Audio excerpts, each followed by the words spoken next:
My name is Abram, 32 years old, and I have always been the black sheep in a family that values conformity above all else. For years I convinced myself that my mother's cold shoulder was just her way of showing tough love. But that night at my sister's rehearsal dinner, when I stood plateless, while everyone else ate the truth couldn't be denied anymore. Before I tell you how I went from hopeful brother to disinherited family member in one dinner, let me know where you're watching from, and hit that like and subscribe button. The ending of this story might teach you something about standing up for yourself. Growing up in the affluent neighborhood of Westchester County, New York, our family name carried weight. The Mitchell family was known for its successful investment firm, now in its third generation. I was the second child, born 4 years after my sister Cassandra. From my earliest memories, it was clear our mother Rebecca had different standards for us. Where Cassandra received praise for a B+, I received silence for an A-. Where she got comfort for skinned knees, I got lectures about being more careful. My father Walter was different, quieter, more reserved, but with occasional moments of warmth that I clung to. He would slip into my room late at night after work trips, bringing small architecture models from cities he'd visited, knowing my fascination with buildings even as a child. "Your eyes light up when you see these," he once said, in a way I never see at family gatherings. Yet he never confronted my mother about her treatment of me retreating to his study whenever tension rose. Our house was immaculate, a colonial-style mansion with 6 bedrooms, a swimming pool, and a carefully manicured garden that hosted summer parties for the local elite. But the perfection was superficial. Inside those walls, I learned early that I somehow didn't measure up to the Mitchell standard. Abram lacks the natural business instinct, my mother would tell guests even as I sat within earshot. Cassandra, though, she has her grandfather's mind for investments. By 13, I had learned to eat quickly and excuse myself from family dinners. School became my refuge. I threw myself into academics and found freedom in the architecture club. When I was accepted to Cornell's architecture program, instead of following the expected path to Wharton for business, like my father, grandfather, and sister before me, my mother didn't speak to me for 3 months. "You're throwing away generations of legacy," she said when she finally addressed my choice. "Your grandfather would be so disappointed." Despite this, I excelled at Cornell, graduated with honors, and secured a position at a prestigious firm in Manhattan. By 30, I had led the design of 2 award-winning commercial buildings and started my own boutique firm. Trade magazines featured my work. Clients sought me out specifically. None of this impressed my mother. At family gatherings, my accomplishments went unacknowledged, while Cassandra's promotion to junior partner at Mitchell Investments was celebrated with champagne and catered dinners. I made periodic attempts to bridge the gap. I sent my mother tickets to my first building's opening gala. She sent them back with a note claiming a prior commitment. I called monthly conversations that rarely lasted more than 5 minutes.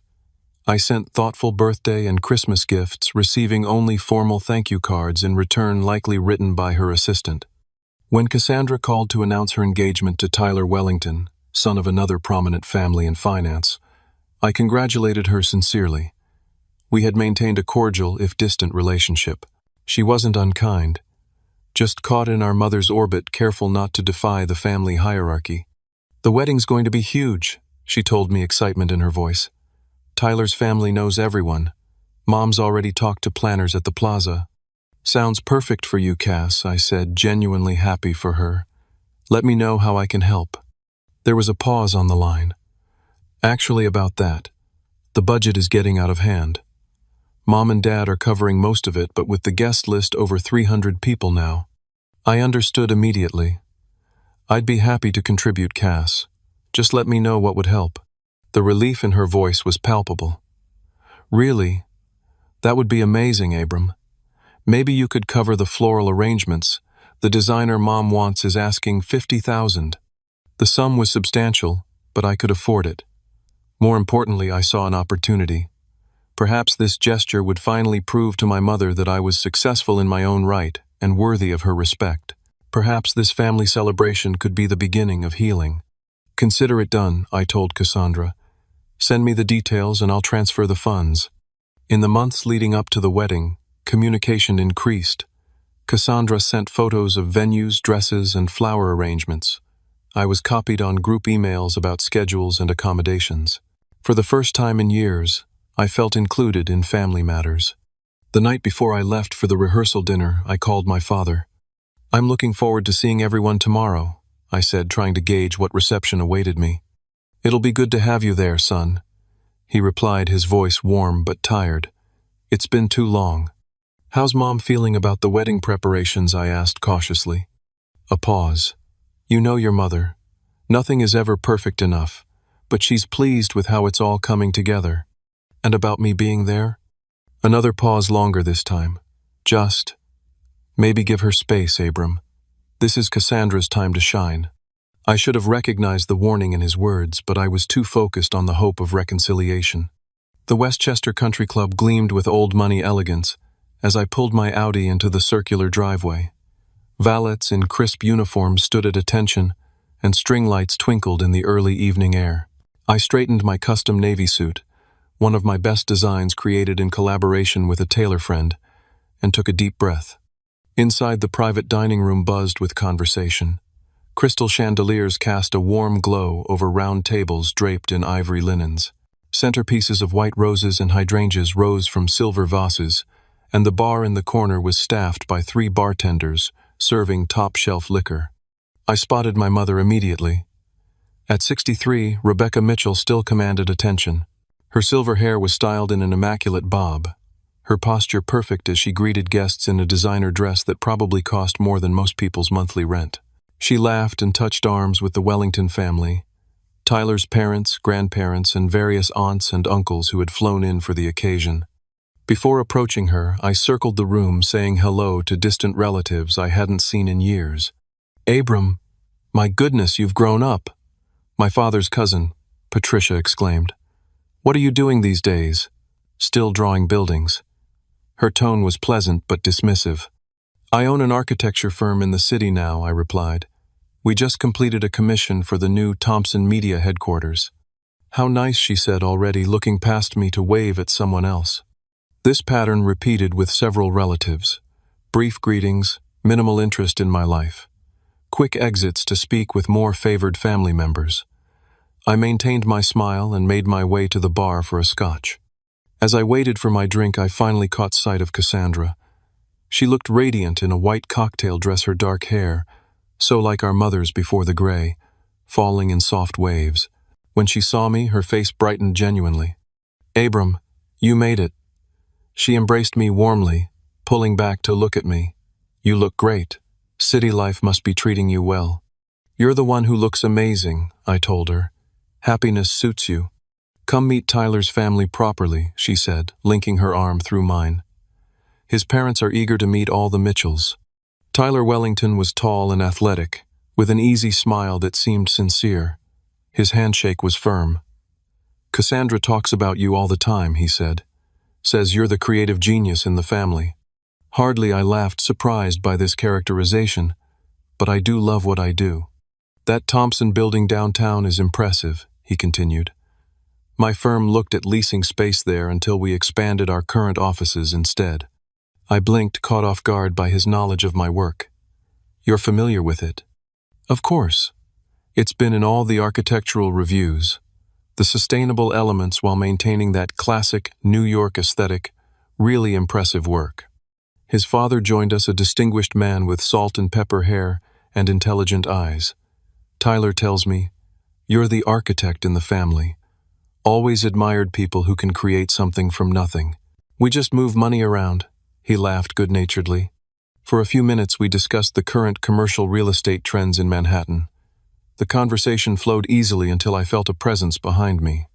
"Rebecca, there you are, Mr. Wellington," said, looking over my shoulder. "Your son was just educating us about the Manhattan skyline." I turned to face my mother, offering a smile. "Hello, Mom." Her eyes moved over me critically before she nodded slightly. "Abram, I see you found the bar already." She turned to the Wellingtons. "Thomas, Margaret, have you seen the terrace? The view of the golf course at sunset is spectacular." And just like that, I was dismissed as she led them away. The dinner bell rang shortly after, and guests began finding their assigned seats. I scanned the place cards looking for my name, eventually finding it at a table far from the main family section, seated with distant cousins and friends of the Wellingtons I'd never met. As I took my seat, I overheard one of Tyler's aunts whispering to her husband. "I thought the brother wasn't coming. Rebecca told Margaret he was estranged or something. Last-minute addition, I guess," her husband replied with a shrug. The waiters began serving the first course, a delicate lobster bisque with truffle oil, to everyone at my table. Then they moved to the next table and the next. I waited, assuming they were working their way around the room, but as the last table was served, my place setting remained empty. I caught the eye of a waiter passing with water refills. "Excuse me, I think I was missed for the first course." The young man looked uncomfortable. "Let me check on that for you, sir." He disappeared into the kitchen, returning moments later with an even more uncomfortable expression. "I'm sorry, sir. I need to speak with Mrs. Mitchell about this. Excuse me." I watched as he approached my mother, leaned down to whisper something, and gestured subtly in my direction. She shook her head firmly and whispered something back. The waiter nodded, his face flushing, and returned to the kitchen without looking my way. Around me, people ate and chatted, while my empty place setting stood out like a sore thumb. The woman to my left gave me a curious glance but continued her conversation with the man on her other side. After 10 minutes of this humiliation, I stood and walked directly to the main table where my parents, Cassandra, Tyler, and his parents were seated. Everyone had nearly finished their soup. "Is there a problem with my meal?" I asked, looking directly at my mother. She looked up, her expression perfectly composed, except for the slight curl at the corner of her mouth.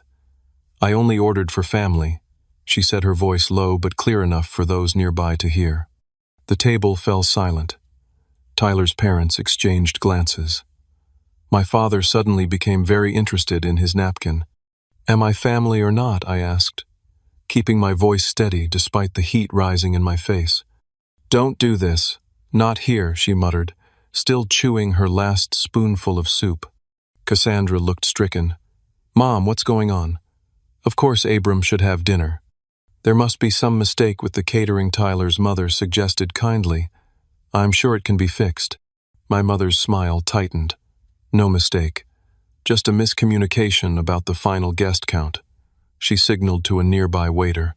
"Please bring a setting for my son. It seems we have an unexpected addition." The damage was done. The words "unexpected addition" hung in the air, making it clear I wasn't supposed to be there.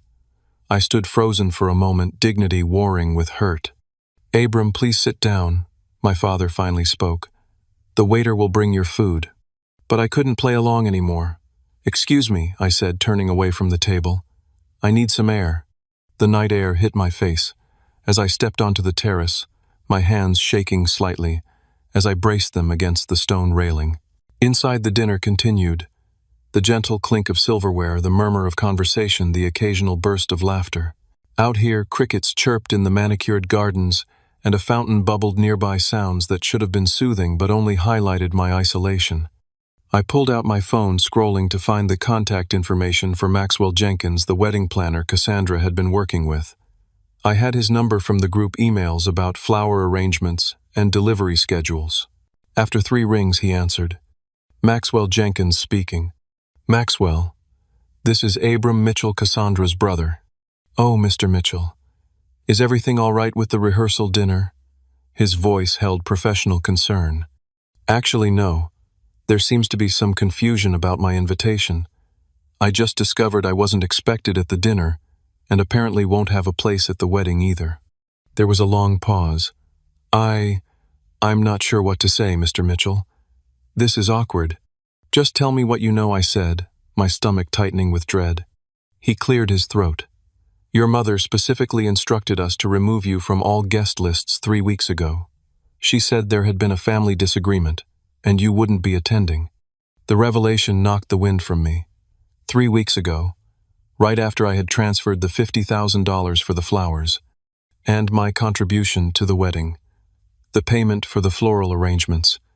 Another uncomfortable pause. I was told that was still being provided as a gift regardless of attendance. The contract specified non-refundable deposits, and everything has been ordered and scheduled for delivery. So my family canceled my invitation, But my $50K deposit stays, I said flatly. I'm very sorry, Mr. Mitchell. I assumed this was all agreed upon within the family. I thanked him for his honesty and ended the call, the pieces falling into place with sickening clarity. My inclusion in wedding emails, my sister's increased communication. It had all been to secure my financial contribution, not to mend family ties. The door to the terrace opened behind me. I turned to see Cassandra, her expression a mixture of concern and guilt. Abram, are you okay? Mom said there was a misunderstanding with the caterer, but they're bringing your dinner now. I studied my sister's face, searching for signs of complicity. Did you know I wasn't supposed to be here tonight, Cass? Did you know Mom removed me from the guest lists? Her eyes widened, then darted away. She said, you might be too busy with work to attend all the events, so we shouldn't count on you for everything. But you made sure I knew about the $50,000 flowers, right? The words came out sharper than I intended.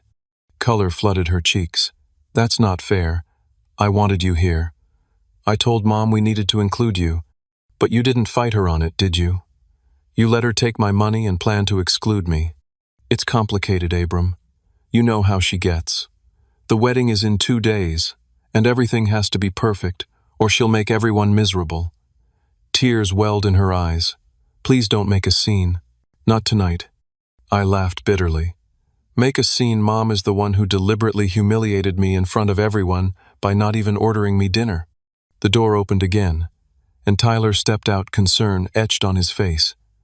Everything okay out here? Cassandra quickly wiped her eyes. It's fine. Just a family thing. It's not fine, I said, turning to Tyler. Did you know your future mother-in-law uninvited me from your wedding after taking my money for the flowers? Tyler's expression shifted from concern to shock. What? No, that's not possible. Cassandra and I approved the final guest list together. I looked back at my sister, whose face now showed guilt and fear in equal measure. Mom made some last-minute changes, she admitted quietly. She said she would handle it. Tyler's jaw tightened. And you didn't tell me, Cassandra, we talked about this. Your mother doesn't get to control everything. Inside, I could see movement through the windows. The main course was being served. My mother sat regally at the center table, holding court as if nothing was amiss. 32 years of dismissal and disrespect crystallized in that moment. I had spent my life seeking approval from someone incapable of giving it, making excuses for cruelty disguised as high standards. I'm done, I said, my decision suddenly clear. I'm not going to sit through another minute of this pretense. Abram, please, Cassandra pleaded. What are you going to do? What I should have done years ago. Stop accepting scraps of affection and recognize that Mom will never see me as good enough. I walked past them back into the dining room, where conversations hushed momentarily as people noticed my return. My mother's eyes tracked me, narrowing with suspicion as I approached the small podium where the best man had given his toast earlier. Excuse me, everyone, I said, my voice carrying across the room. I apologize for the interruption, but I have an announcement to make. The room fell silent, all eyes turning toward me. My mother's face tightened with fury, while my father looked resigned.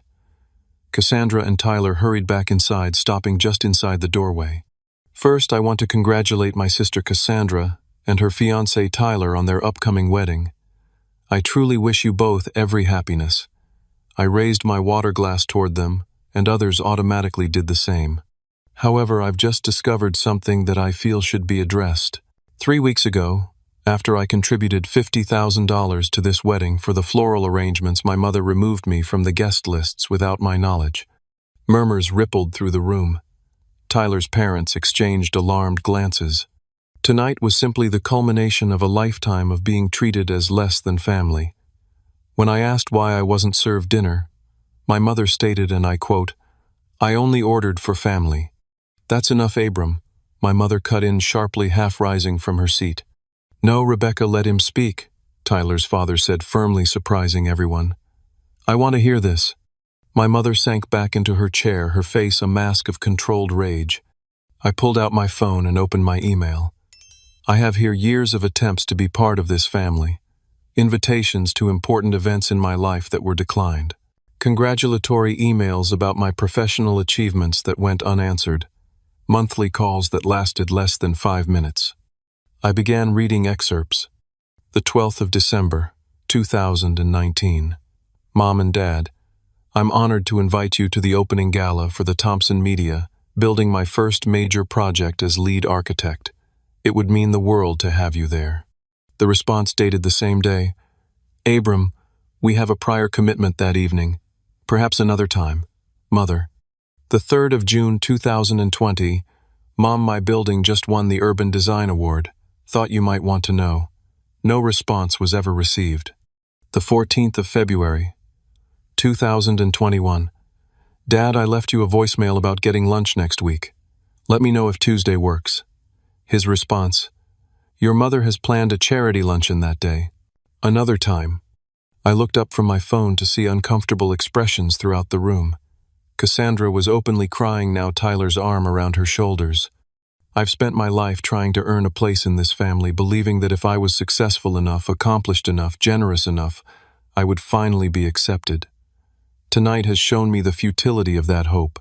I put my phone away and straightened my shoulders. So I'll make this simple. I won't be attending the wedding. My gift of the floral arrangement stands. Consider it my final attempt at being a good brother and son.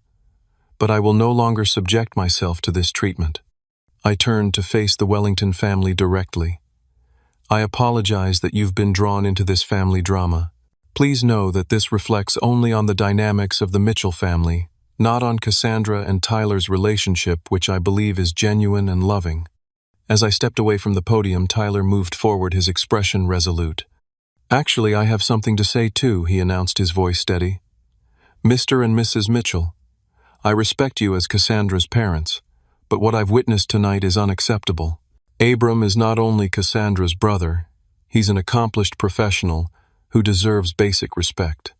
My mother's face had gone from rage to shock. This was clearly not the response she had expected from her future son-in-law. Tyler, she began, her voice honey-sweet. You don't understand our family history. I understand enough, he replied firmly. And I need to be clear. If Abram isn't welcome at our wedding, then perhaps we need to reconsider having the wedding at all. The room erupted in whispers. Cassandra moved to Tyler's side, taking his hand in a show of solidarity that sent a clear message. Now let's all calm down, my father finally spoke up, his voice faltering. This is a celebration. Let's not ruin it with old grievances. Old grievances, I echoed. Dad, this happened tonight. It's happening right now. I turned and walked toward the exit, dignity intact, but heartbreaking all over again. As I reached the door, I heard Tyler's mother's clear voice. Rebecca, I think we need to have a serious conversation about Saturday. The hallway outside the dining room was mercifully empty, as I leaned against the wall, suddenly exhausted.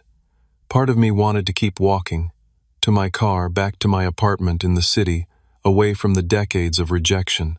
But something held me in place, perhaps the lingering hope that this confrontation might finally force change. The door opened, and Tyler's father, Thomas, emerged, his expression grave but determined. Abram, would you join us back inside? There are some things that need to be addressed as a family. I hesitated. With all due respect, Mr. Wellington, I've said what I needed to say. I understand. But I think you'll want to hear this. He held the door open, waiting. Against my better judgment, I followed him back into the dining room. The atmosphere had completely transformed. The elegant celebration had given way to tense silence. Many guests looked uncomfortable, some whispering behind their hands. At the main table, my mother sat rigidly, her perfect posture now seeming brittle rather than regal. My father looked deflated, smaller somehow. Cassandra and Tyler stood together, their hands still linked. Tyler's mother, Margaret, sat beside my mother, her expression coolly professional, the face of someone used to difficult negotiations. Thomas guided me to an empty chair that had been added to the main table, directly across from my mother. As I sat, I noticed my place now had a full dinner setting and a plate of food, though I had no appetite. Rebecca, Margaret began, her voice calm but firm as parents of the groom. Thomas and I feel we need to address what's happened tonight. My mother's smile was tight. A simple misunderstanding blown out of proportion. Abram has always been sensitive. What I witnessed wasn't a misunderstanding, Thomas said. It was deliberate exclusion of your son, followed by an attempt to dismiss his legitimate concerns. Our families are about to be joined, Margaret continued. We need to be clear about our values. In our family, we don't treat people this way, especially not our children. Tyler cleared his throat. Cassandra and I have talked, and we want Abram at our wedding. Not just present, but included, as family should be. My sister nodded, finally finding her voice. Mom, what you did tonight was cruel, and it's not the first time. I've watched how you treat Abram for years, and I've been too afraid to say anything. Afraid, our mother scoffed. Of what exactly? Of becoming the target instead, Cassandra said quietly. Of losing your approval. Of being treated the way you treat him. The truth of her words hung in the air. For the first time, I saw my sister not as my mother's ally, but as another victim of her manipulation. One who had found a different coping strategy than mine. I have only ever wanted what's best for this family, my mother insisted, looking around for support. Everything I've done has been to uphold the Mitchell name. By taking my money for the wedding while planning to exclude me, I asked, unable to keep the hurt from my voice. How does that uphold anything, except your own control? The flowers were your gift to your sister, she snapped. Your attendance is a separate matter entirely. Rebecca, my father finally spoke, his voice uncharacteristically firm. This has gone too far. She turned to him, surprised by his intervention. Walter, stay out of this. Number. The single word seemed to cost him enormous effort. I've stayed out of it for too long. What you did tonight was wrong. What you've done to Abram for years has been wrong. The room was utterly silent now, everyone witnessing a family imploding in real time. You all think I'm the villain, my mother said, her voice trembling slightly. Whether with rage or emotion, I couldn't tell. But I've only ever pushed for excellence. Abram chose to reject our family legacy, to go his own way against generations of tradition. I chose a different career, I corrected her. Not a different family. You're the one who made that choice. Thomas Wellington cleared his throat. I think we need to establish some parameters for moving forward. The wedding is in 2 days. Decisions need to be made tonight. There's nothing to decide, my mother insisted. The arrangements are final. Actually, Tyler said they're not. Cassandra and I are prepared to postpone the wedding if necessary. This sent another shockwave through the room. My mother's composure finally cracked. You can't be serious. Everything is paid for, guests are arriving from across the country. Then I suggest we find a solution, Margaret said calmly. One that includes Abram as a welcomed and respected member of the family. I looked at my sister, seeing real remorse in her eyes. I'm sorry, Abram. I should have stood up for you years ago. Something shifted inside me, a loosening of an old tight knot. For the first time, I felt truly seen by a member of my family. What do you want, Cassandra? I asked gently. It's your wedding. She took a deep breath. I want my brother there, not just as a guest, but standing beside me. In fact, she looked at Tyler, who nodded encouragingly. I'd like you to be my man of honor, Abram. Not just a groomsman or guest. My mother made a choked sound. That's not traditional.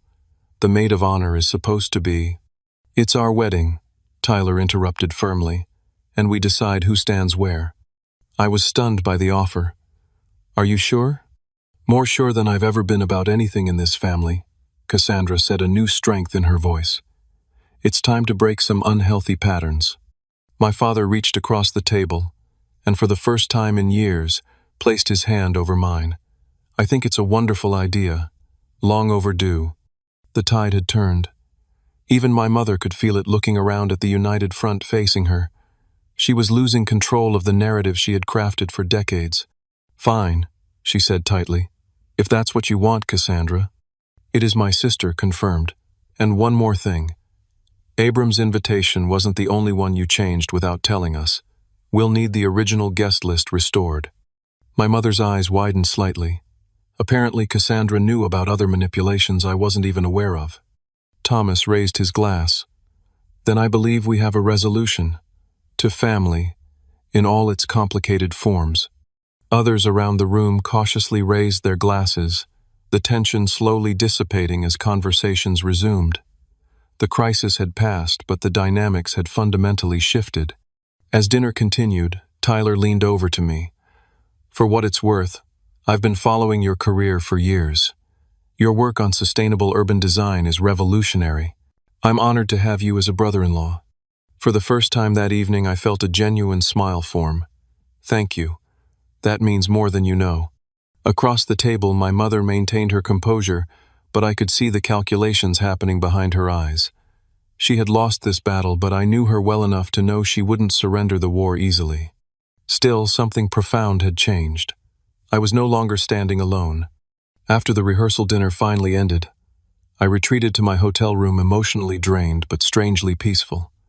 The confrontation I had avoided for decades had finally happened, and while painful, it had been oddly freeing.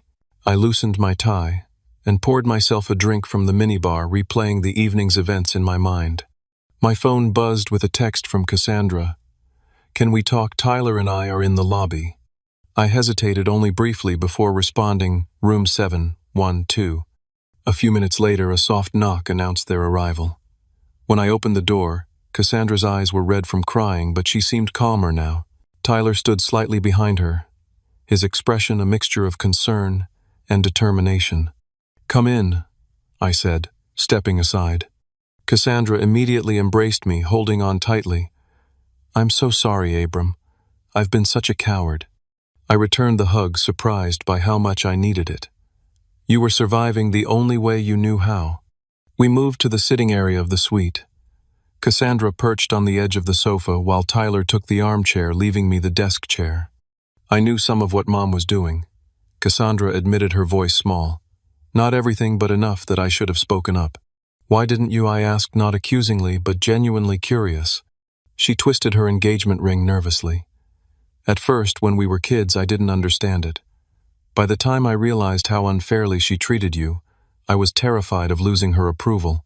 Being the favorite comes with its own prison, Abram. One wrong move and I could have been in your position. She's been manipulating both of us, just in different ways," I realized aloud. Tyler leaned forward. "When Cassandra and I started dating seriously, she would sometimes share stories about growing up. I noticed she always got quiet when talking about you, like there was something she wasn't saying. I told him everything last year," Cassandra continued. "About how Mom would praise me to tear you down. How she would rewrite family history to make you the problem. How Dad would never contradict her." "And what did you think?" I asked Tyler. "Honestly, that it sounded like textbook emotional abuse," he replied straightforwardly. "My mother worked in family therapy before joining my dad's business. The patterns were clear." I took a long sip of my drink, letting that assessment sink in. Abuse was a word I had never applied to my situation, but hearing it spoken aloud resonated with a truth I had long denied. "When you offered to pay for the flowers, I should have refused," Cassandra said, tears threatening again. "But Mom had already gone over budget, and she made it seem like you wanted to contribute. Did she tell you she was planning to uninvite me?" Cassandra shook her head. "Not directly. About 3 weeks ago, she mentioned that you seemed too busy with work to attend all the events, and that we should be prepared for you to miss some things. Then the revised guest lists came, and I noticed some other changes too. Friends of mine she never approved of were suddenly missing, replaced with her social circle contacts." "What other changes did she make without telling you?" I asked, recalling Cassandra's comment at dinner. She exchanged a glance with Tyler. "She uninvited my college roommate Lisa because she has visible tattoos. She added 3 business associates of Dad's who I've never even met. She changed the menu after we had already approved it. She tried to switch the band for a string quartet last week, but the wedding planner finally put his foot down." Tyler squeezed her hand supportively. "We've been fighting small battles for months, but tonight was the breaking point. What she did to you was inexcusable." "The question is, what happens now?" I asked. "The wedding is in 2 days." "I meant what I said about wanting you as my man of honor," Cassandra said firmly. "My original maid of honor, Rachel, will understand. She's witnessed Mom's treatment of you for years and has been telling me to stand up to her. Are you sure you want to make such a significant change this close to the wedding? It might create more drama." "I'm done avoiding drama at the cost of doing what's right," she replied, a new resolve in her voice. "Besides, if Mom objects, She'll only make herself look worse after tonight. My phone buzzed with an incoming call. My father. I showed the screen to Cassandra. You should take it, she encouraged. He finally found his backbone tonight. That's a rare event worth acknowledging. I answered, putting the call on speaker. Dad? Abram. His voice sounded tired but clear. Are you still at the hotel? Yes, with Cassandra and Tyler. Good, I'm glad you're together. He paused. I want to apologize for tonight, and for years of standing by while your mother treated you unfairly. The directness of his apology caught me off guard. Thank you for saying that. I'd like to see you. Alone, if possible. There are things I need to tell you that are long overdue. I looked at Cassandra, who nodded encouragingly. I could meet you for breakfast tomorrow, I offered. 8 o'clock in the hotel restaurant. I'll be there. After ending the call, I turned back to Cassandra and Tyler. That was unexpected. Mom's probably livid right now, Cassandra said. Dad standing up to her even a little is unprecedented. The Wellingtons' intervention changed the power dynamics, Tyler observed. My parents don't tolerate that kind of behavior. They've built their reputation on integrity and family values, not just the appearance of them. I never imagined having allies in this fight, I admitted. I've been going it alone for so long. Cassandra's phone began buzzing repeatedly, texts flooding in. She glanced at it and grimaced. And here it comes. Mom's damage control operation is in full swing. She turned the screen so we could see. Cassandra, call me immediately. Your brother is trying to ruin your wedding. Your future in-laws don't understand our family dynamics. Don't let them influence you. Everything I've done has been for your happiness. Abram is being selfish as usual. Tyler read the messages and shook his head. Classic manipulation. Making herself the victim, reframing the narrative, creating urgency, and trying to isolate you from supporters. Are you going to respond? I asked. Cassandra turned off her phone entirely. Not tonight. For once she can wait for my attention instead of the other way around. The simple act of defiance seemed to strengthen her. I've spent my whole life jumping whenever she called, rearranging my priorities to suit hers, accepting her version of reality. Not anymore. Tyler put his arm around her. I'm proud of you. She leaned into him, then looked back at me. What about you, Abram? Are you really okay with being my man of honor? It's not just for show or to make a point. I want you there because you're my brother, and I love you despite everything. The sincerity in her voice touched something deep inside me. Then yes, I'd be honored, though I might need some crash course instructions on the duties. She laughed, the sound breaking the tension, mainly just standing there looking handsome and not losing the rings. Rachel will help with everything else. As they prepared to leave, Cassandra hugged me again. Thank you for not giving up on me even when I was too weak to stand up for you. We were both doing the best we could in a dysfunctional situation, I told her. But things can be different going forward. After they left, my phone lit up with notifications.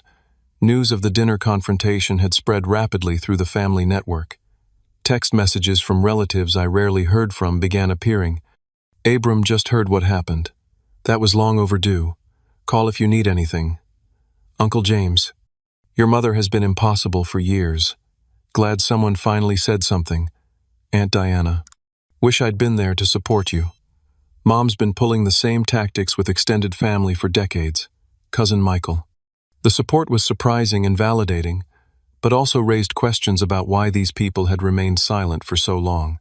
Still, it confirmed what I had begun to suspect. My mother's behavior wasn't just directed at me, and others had noticed but feared speaking up. As I prepared for bed, I felt an unusual sense of anticipation about tomorrow's breakfast with my father. For the first time in my adult life, I was approaching a family interaction with hope rather than dread. The morning sun filtered through the hotel room curtains as I finished knotting my tie. My father had been surprisingly forthcoming at breakfast, revealing decades of manipulation and control I hadn't fully understood. He explained how my mother had gradually isolated him from his own family, used financial leverage to maintain control, and subtly threatened social and professional ruin whenever he considered standing up to her. She convinced me that her way was always best for the family, he had admitted, stirring his coffee absently. And when I did question her treatment of you, she would remind me that her family's connections had built half our client list. Why tell me this now, I had asked. Because watching you stand up to her made me realize how much courage I've lacked. He replied, his eyes finally meeting mine directly. And because I don't want to lose my son forever. Now, as I prepared for the wedding, my phone buzzed with a text from Cassandra. Still good to be my man of honor. Last chance to back out before Mom arrives at the venue. I replied immediately, absolutely. See you there. I had barely set down my phone when it rang. My mother. After a moment's hesitation, I answered. Abram. Her voice was controlled, measured. We need to discuss today's arrangements. Good morning to you too, Mom. She ignored my pointed greeting. This man of honor nonsense has gone far enough. You've made your point. Now it's time to think about what's best for Cassandra. I am thinking about what's best for Cassandra, I replied calmly. She specifically asked me to stand beside her today. It's inappropriate and you know it. You're deliberately disrupting tradition to spite me. This isn't about you, Mom. It's about supporting my sister on her wedding day. She changed tactics, her voice softening slightly. Abram, I know we've had our differences. Perhaps I've been too hard on you at times, but surely we can put that aside and do things properly today. The attempt at reconciliation might have worked in the past, but now I recognized it for what it was, manipulation without genuine remorse. I'm going to be Cassandra's man of honor because that's what she wants. If you truly care about her happiness, you'll accept that. Her tone hardened again. If you insist on this public spectacle, don't expect things to go back to normal afterward. There will be consequences. There always are with you, Mom. The difference is I'm no longer afraid of them. I ended the call and took a deep breath. My hands were steady, no shaking, no anxiety. For once I felt completely certain about my place and my decisions. A knock at my door revealed Tyler already dressed in his tuxedo, ready for the big day man of honor. As I'll ever be, I replied, grabbing my jacket. How's Cassandra holding up? Strong, he said with evident pride. Your mother tried calling her multiple times this morning, but Cassandra told her she'd only discuss wedding logistics, nothing else.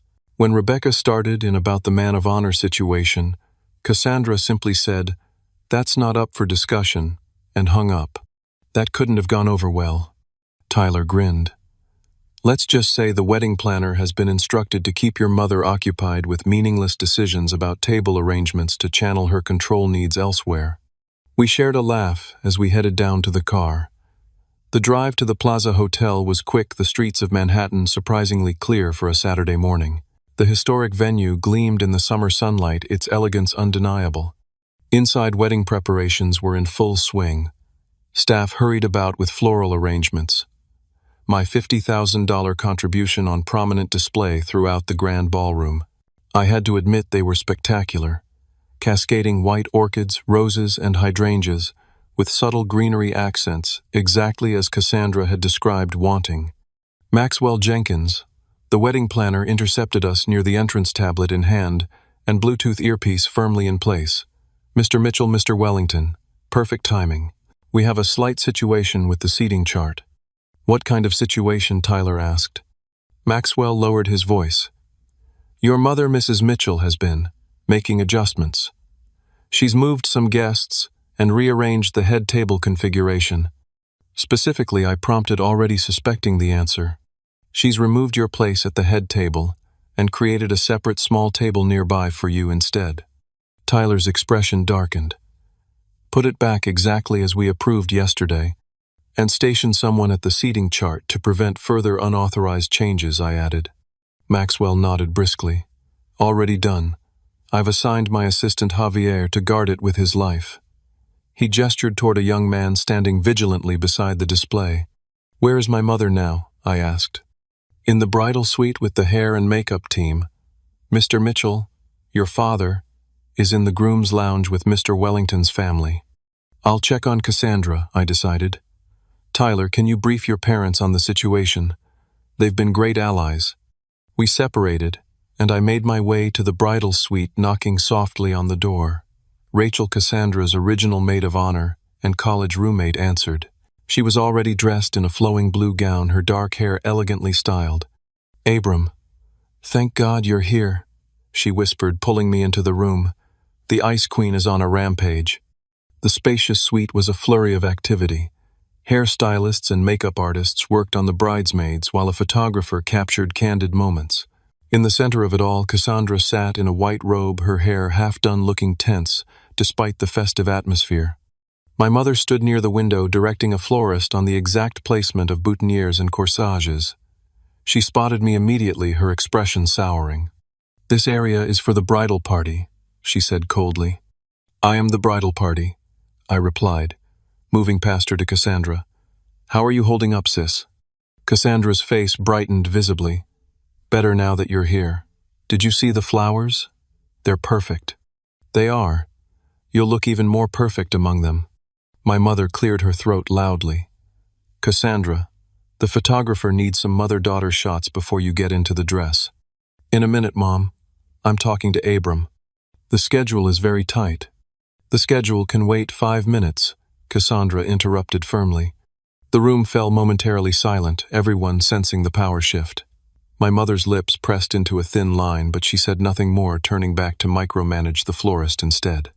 Rachel leaned in, whispering, "She's been like this all morning, trying to control every detail and create separation between you and Cassandra, but your sister isn't budging." "I never thought I'd see the day," I whispered back. Something changed after that rehearsal dinner. It's like she finally saw the manipulation for what it was. The morning proceeded with surprising smoothness, despite my mother's occasional attempts to reassert control. When it came time for the formal photos, she tried to arrange groupings that excluded me from key family shots. We should do one with just parents, and the bride she suggested to the photographer. And then one with Abram as man of honor, Cassandra added firmly. Actually, the photographer said, checking his shot list, "I have instructions for a full family photo, including the man of honor, then parents with bride, then bride with man of honor." My mother turned to Cassandra. "When did you change the photo list?" "Last night," Cassandra replied simply. "My wedding, my photos." As the ceremony time approached, guests began arriving. From a side room, I watched as Tyler's family greeted attendees warmly, while my mother maintained her perfect society smile, though the strain showed around her eyes. My father sought me out before taking his position. "How are you holding up?" "Surprisingly well," I admitted. "It helps having actual support for once." He nodded, regret evident in his expression. "I should have been that support all along." He straightened my boutonniere slightly. "I'm proud of you, son, for your success, your integrity, and for not becoming bitter despite having every reason to be." The simple words, "I'm proud of you," words I had longed to hear for decades, nearly undid me. I swallowed hard against the sudden emotion. "Thank you, Dad." The wedding coordinator appeared, signaling it was time to take our places. As I moved to the entrance of the ceremony space where Cassandra waited in her stunning gown, I caught sight of my mother's face. She stood near the front row, watching me take the traditional maid of honor position with barely concealed fury.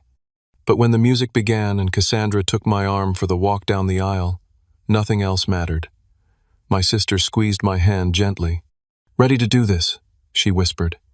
"Absolutely," I replied, feeling a surge of protective love for her. "Let's show them what real family loyalty looks like." As we processed down the aisle, guests murmured in surprise at the unconventional choice, but Tyler beamed from the altar, his expression full of approval. When we reached him, I placed Cassandra's hand in his, then took my position beside her, instead of joining the groomsmen on the other side. Throughout the ceremony, I could feel my mother's glare, but it no longer held power over me. When the officiant asked who supported this union, I spoke the traditional response alongside my parents, my voice clear and confident. The moment Cassandra and Tyler were pronounced husband and wife, genuine joy filled the room. They sealed their union with a kiss, and applause erupted. As they turned to face their guests as a married couple, Cassandra reached for my hand as well as Tyler's, the three of us presenting a united front as we recessed down the aisle. It was a small gesture, but a meaningful one. Whatever came next with my mother, I knew I was no longer facing it alone. 6 months after Cassandra and Tyler's wedding, I sat in my office overlooking the Manhattan skyline, reviewing plans for my newest project. a mixed-use development that combined affordable housing with green space and community facilities. My firm had doubled in size, partly due to the publicity from the Thompson building, but also because I was no longer spending energy seeking approval I would never receive. My intercom buzzed. "Your sister and brother-in-law are here to see you, Mr. Mitchell. Send them in, Diane." Cassandra and Tyler entered, both looking relaxed and happy. Married life clearly suited them. "Sorry to drop in unannounced," Cassandra said, hugging me. "We were in the neighborhood and thought we'd kidnap you for lunch." Perfect timing. I could use a break from these blueprints. Over lunch at a nearby bistro, we caught up on the past few months. Tyler's firm was expanding into sustainable investment, partly inspired by my architectural focus. "How was Christmas in Aspen?" I asked. They had opted to spend the holidays skiing rather than attending the traditional Mitchell family gathering. Peaceful, Cassandra sighed contentedly. "First holiday season without drama in my entire life." "How's Mom taking the continued rebellion?" I asked, only half joking. Cassandra rolled her eyes. "Still attempting damage control within her social circle. She's telling everyone I'm going through a phase of independence that I'll outgrow once we start thinking about children." "Speaking of Mom," Tyler interjected, "have you seen the latest society page? She's launched a new charitable foundation supposedly supporting family reunification." "The irony is almost too perfect," I laughed. "Has she contacted either of you directly recently?" "Just the usual guilt-laden texts," Cassandra replied. "But they've decreased since I stopped responding to manipulation. It's like she's finally realizing her old tactics don't work anymore." The waiter refilled our water glasses as Cassandra continued. "I got together with Rachel last week.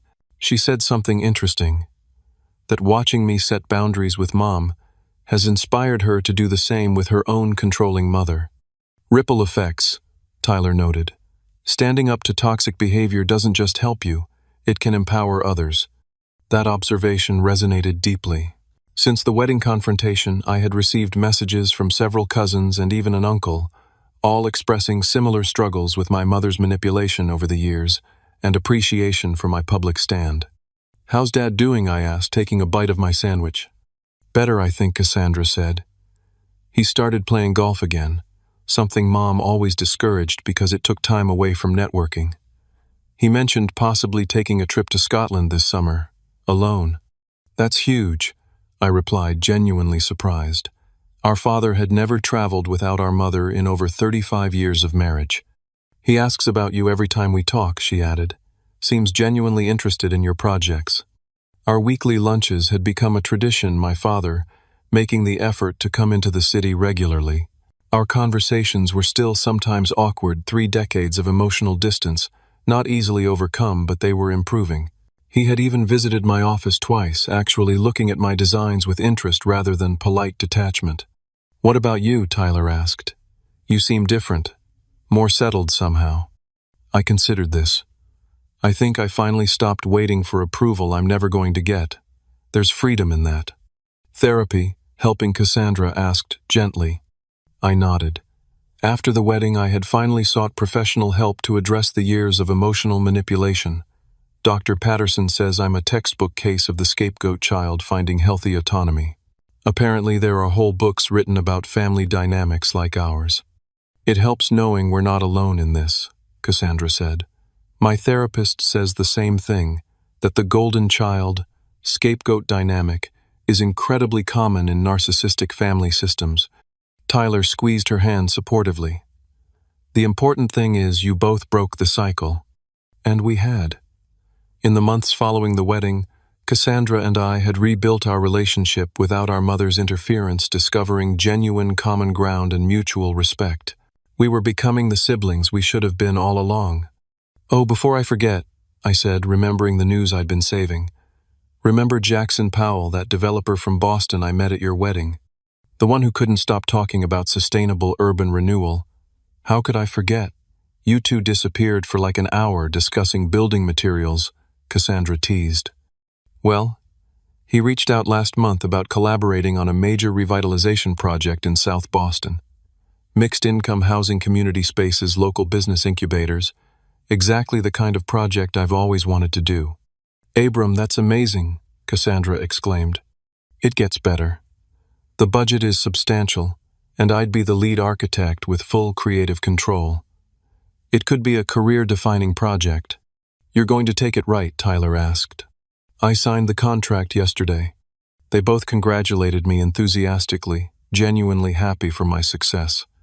There was no competition, no comparison, no subtle undermining, just sincere support. We should celebrate, Cassandra declared. Dinner this weekend? We could try that new place in Brooklyn you mentioned. Sounds perfect. As we finished lunch and prepared to part ways, Cassandra hugged me tightly. I'm so glad we found our way back to being real family, she whispered. Me too, sis. Walking back to my office, I reflected on the journey of the past 6 months. The confrontation at the rehearsal dinner had been painful but necessary, the catalyst for genuine change. I had finally recognized that I couldn't make my mother see my worth. I could only choose to see it myself. In my office, I found an email from a young architecture student who had read about my work and was requesting an informational interview. Something in his message reminded me of myself at that age, eager, uncertain, looking for guidance. Without hesitation, I wrote back offering to meet. The healing wasn't complete. Perhaps it never would be entirely. There were still moments of anger, still occasional dreams where I found myself back at that family dinner table, voiceless and invisible. But those moments no longer defined me. What I had learned through this journey was that family isn't just about blood. It's about respect, support, and unconditional acceptance. Sometimes the family we build matters more than the family we're born into. And sometimes standing up for yourself isn't just an act of self-preservation. It's an act of courage that can inspire others to do the same. I no longer needed my mother's approval to know my own worth. That realization was the greatest gift I could have given myself. Have you ever had to stand up to a family member who treated you unfairly? How did you handle it, and what did you learn from the experience? Let me know in the comments below, and if this story resonated with you, please like, subscribe, and share with someone who might need to hear it. Remember, your worth isn't determined by someone else's inability to see it. Thank you for listening, and may you find the courage to define your own value.